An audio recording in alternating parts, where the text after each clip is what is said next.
حضرات محترم، درود و سلام جو اذان کے ساتھ پڑھا جاتا ہے، اس کے حوالے سے سوال ہوا کہ جناب یہ درود و سلام پڑھنا تو ظاہر ہے کہ مسلمانوں کا کام ہے، لیکن اذان کے ساتھ باقاعدہ درود و سلام کیا صحابہ کرام نے پڑھا تھا؟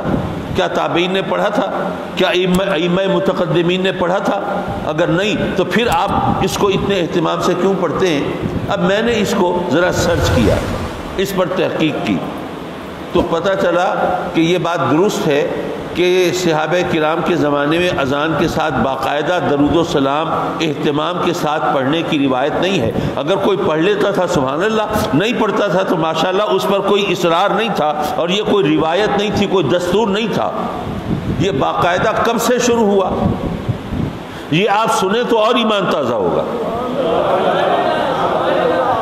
دراصل ہوا یہ کہ جب خلافت فاطمی انحطاط پذیر ہوئی، بغداد میں جو اب خلافت کا مرکز تھا، جب اس میں اختلاف و انتشار ہوا، جو خلیفہ وہ عضو معطر ہو کے رہ گیا، وہ اپنے سرداروں امیروں کے ہاتھ میں کھلونا بن کے رہ گیا جیسا ہوتا ہے، تو پھر جو بڑے بڑے سردار تھے، جو وزیر تھے، امراء تھے، جو جاگیردار تھے، انہوں نے یہ طریقہ شروع کیا کہ اپنی اپنی جاگیر میں، اپنے اپنے علاقے کے اندر جہاں اثر و رسوخ کا ان کا علاقہ تھا، تو وہاں پر انہوں نے لوگوں کے دلوں میں اپنے وقار، اپنی محبت اور اپنا رعب ڈالنے کے لیے ایک طریقہ اختیار کیا۔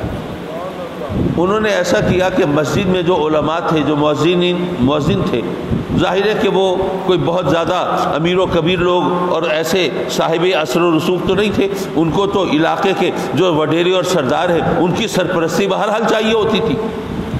ان کو جناب یہ حکم دیا کہ آپ جب اذان دیتے ہیں تو اذان کے ساتھ ہی ذرا ہماری تعریف کے دو چار جملے بول دیا کریں جی، بڑے سخی ہیں جی، بڑے بہادر ہیں جی، بڑے مہربان ہیں جی، بڑے فیاض ہیں جی، بڑے خوش اخلاق ہیں جی، بڑے غریب پرور ہیں، بڑے ہمدرد ہیں، انسان دوست ہیں۔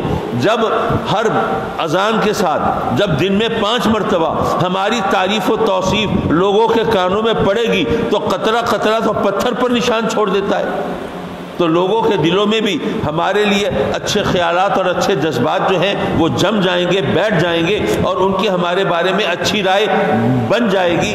اس طرح انہوں نے لوگوں کو پابند کیا۔ اب ظاہر ہے مسجدیں چلانی ہے، دین کی خدمت کرنی ہے، اب علاقے کا وہ بندہ جو زیادہ ان کی سرپرستی کر سکتا ہے اور ان کے ساتھ تعاون کر سکتا ہے، اگر اس کی طرف سے کہا گیا اور اس میں کوئی زیادہ ان کو خرابی نظر نہیں آئی، بھئی ٹھیک ہے، وہ اس کے اندر ذرا تھوڑا سا مبالغہ ہی کرنا پڑے گا، اتنے زیادہ اچھا نہ ہوگا، لیکن کوئی ظالم و جابر تو نہیں ہے، کوئی ایسا شخص تو نہیں ہے کہ اگر ہم نے اس کی تعریف کی تو لوگ آ کے ہمیں جھوٹا کہنا شروع کر دیں، تو ذرا تھوڑی سی زیادہ تعریف کر دیں گے تو کوئی بات نہیں۔ لوگوں نے طریقہ اپنا لیا۔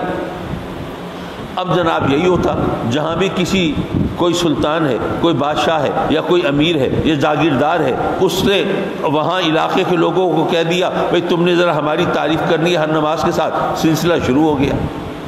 اب جب سلطان صلاح الدین ایوبی مصر میں بسر اقتدار آیا تو اس کے پاس اب علماء پہنچے اور اس سے کہا کہ جناب اب ہمیں اذان کے ساتھ آپ کی تعریف کرنی ہوگی، تو ذرا مہربانی کریں ہمیں ذرا بتا دیں کن الفاظ میں تعریف کریں، کیونکہ بعض اوقات تعریف کرنے والا اپنی طرف سے کرے تو بعض اوقات الٹا وہ آنتیں گلے پڑ جاتی ہیں۔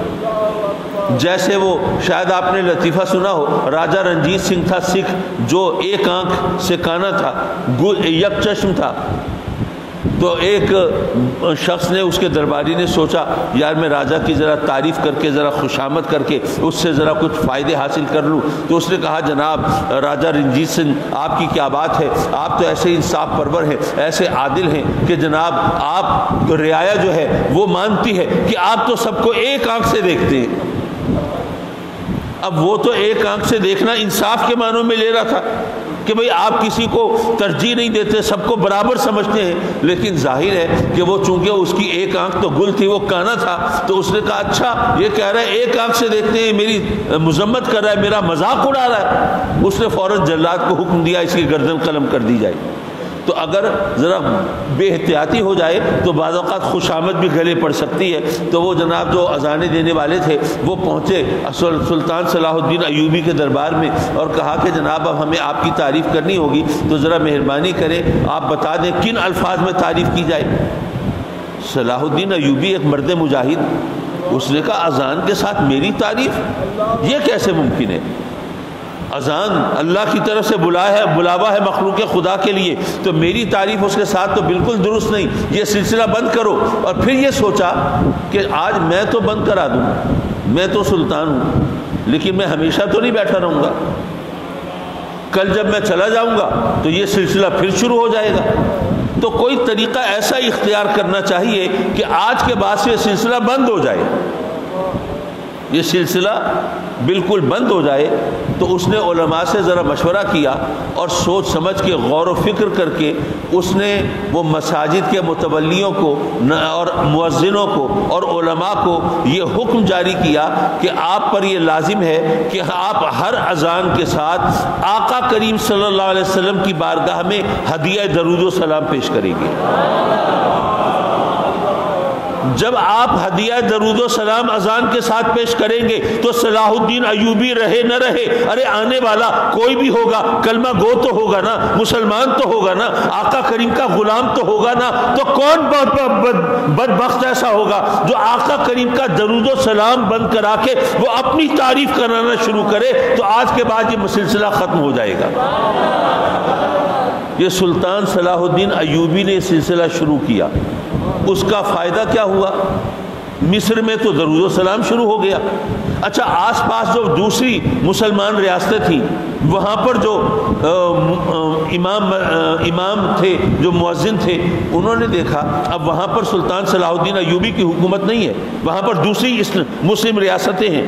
اب ان کو ان کے حکمرانوں نے نہیں کہا کہ درود و سلام پڑھیں, لیکن انہوں نے کہا کہ بھئی ہم درود و سلام تو نہیں پڑھتے, لیکن اب وہاں پر تو درود و سلام پڑھا جا رہا ہے اور یہاں بیٹھ کے ہم اپنے حاکموں کی تعریفیں کریں, یہ ہمیں زیب نہیں دیتا. تو آس پاس کی مسلم ریاستوں میں وہ جو بادشاہوں کی تعریف و توصیف کرنے کی جو روایت تھی وہ ختم ہو گئی. اور اس طرح یہ اللہ کا شکر ہے کہ آج مسلم حکومتوں کے اندر بس اذان ہوتی ہے اور اس کے ساتھ جن کا عقیدہ ہے وہ درود و سلام پڑھتے ہیں, حکمرانوں کی خوشامد نہیں کی جاتی. اور اگر سلطان صلاح الدین ایوبی نے یہ طریقہ شروع نہ کیا ہوتا تو آج ہم یہاں پر اذان کے ساتھ وہ کبھی عمران خان کی, کبھی شہباز شریف کی اور نہ جانے کبھی کس کی تعریف و توصیف کر رہے ہوتے. چاہے ہمارا ضمیر مطمئن نہ ہوتا, چاہے ہمارا ایمان اس کے حوالے سے ہمیں وہ چھڑیاں مارتا, لیکن اس کے باوجود ہم مجبور ہوتے روایتوں کے ہاتھوں. یہ سلطان صلاح الدین ایوبی کا احسان ہے امت مسلمہ. ایک دفعہ میں آسٹریلیا کے شہر سڈنی میں بیٹھا ہوا تھا اور ٹی وی چل رہا تھا اور میں اپنے کام میں اپنے دھیان میں تھا, تو ٹی وی پر ایک ڈاکومنٹری چلنے لگی ایجپٹ کے بارے میں, مصر کے بارے میں. اب ظاہر ہے آسٹریلیا مسلمانوں کا ملک تو نہیں ہے, وہاں پر اپنے حساب سے وہ ڈاکومنٹری چلا رہے تھے. وہ شروع سے انہوں نے فرعون کے دور سے شروع کیا, بھئی فرعون کیسا تھا, خدائی کا دعویدار تھا, احرام کیسے بنے, وہ ابو الہول کیسے بنا, یہ تمام چیز وہ بتاتے رہے. ہوتے ہوتے تاریخ کے اوراق سے گزرتے ہوئے جب وہ ایجپٹ ٹوڈے, آج مصر کیسا ہے, جب اس دورانیے پہ پہنچے تو انہوں نے کیرو یعنی قاہرہ دکھانا شروع کیا. اب قاہرہ دکھاتے ہوئے انہوں نے ایسا وقت چنا جب وہاں پر اذان ہو رہی ہو. اب میں اپنے دھیان میں بیٹھا تھا, یکدم میرے کان میں آواز آئی, الصلاۃ والسلام علیک یا رسول اللہ. اچھا, میں بے دھیانی میں آدمی کی توجہ نہیں ہوتی, لیکن ذرا تھوڑا چونکا. یہ درود و سلام کی آواز آئی تھی, کہاں سے آئی تھی؟ ٹی وی چل رہا ہے, ٹی وی سے آئی تھی. آسٹریلیا میں درود و سلام کی آواز. میری توجہ ہوئی تو وہ ایک اذان ہو چکی تھی, اب دوسری اذان ہونے والی تھی, تو اس سے پہلے پھر اسی طرح درود و سلام پڑھا گیا. میں حیران پریشان. میں نے کہا ہمیں تو یہ بتایا گیا ہے کہ درود و سلام تو بس یہ پاکستان میں یا زیادہ سے زیادہ انڈیا اور بنگلہ دیش میں یہ پڑھا جاتا ہے, باقی مسلم دنیا میں تو رواج ہی نہیں ہے. یہ مصر میں, یہ قاہرہ کے اندر یہ درود و سلام کی آوازیں آ رہی ہے, یہ ماجرا کیا ہے؟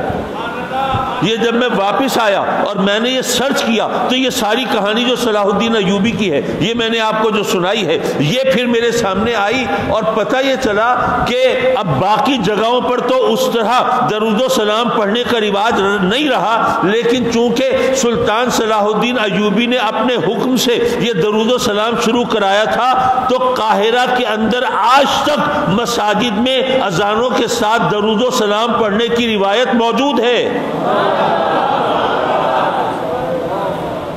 اب دیکھیے، میں کوئی ایسی بات نہیں کر رہا جس کی آسانی سے تصدیق نہ کی جا سکے۔ گلوبل ولیج میں ہے، مصر جانے کے لیے تو ویزے کی بھی کوئی زیادہ مشکل نہیں ہے۔